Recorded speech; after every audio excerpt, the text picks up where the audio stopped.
নমস্কার, আমি মিস্ত্রি মিলন অধিকারী। দেখতে থাকুন মিলন অধিকারী চমৎকার টোটকা। চ্যানেলটিকে সাবস্ক্রাইব, লাইক এবং শেয়ার। কমেন্ট বক্সে অবশ্যই কমেন্ট করবেন।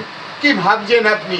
আপনার জীবনে কোনো উন্নতি নেই, আপনি হতাশ হয়ে পড়েছেন, আপনি অর্থনৈতিক জায়গা থেকে পিছিয়ে পড়ছেন, আপনি কোনো রকমভাবে আপনি এগোতে পারছেন না। আপনি যদি এরকম অবস্থা হয়ে থাকে, আপনি ঘাবড়াবেন না একদম। আমি স্ত্রী মিলন অধিকারী আপনাকে চ্যালেঞ্জ দিয়ে বলছি, উপায়গুলো করুন, দেখবেন আপনি সেইভাবে আপনি কিভাবে আপনার অর্থ হাতে আসে আপনি নিজে বুঝতে পারবেন না। আপনি বৃহস্পতিবার এই কার্যটি করুন।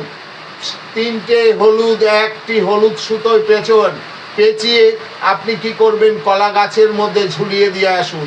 দেখবেন আপনার পরিস্থিতি কিভাবে ঘুরে যায়, মিনিটের মধ্যে আপনার অর্থনৈতিক অবস্থার কিভাবে পরিবর্তন হয়। আপনি বিশ্বাস করে করুন, এই উপায়টি খুব গুরুত্বপূর্ণ উপায়, যে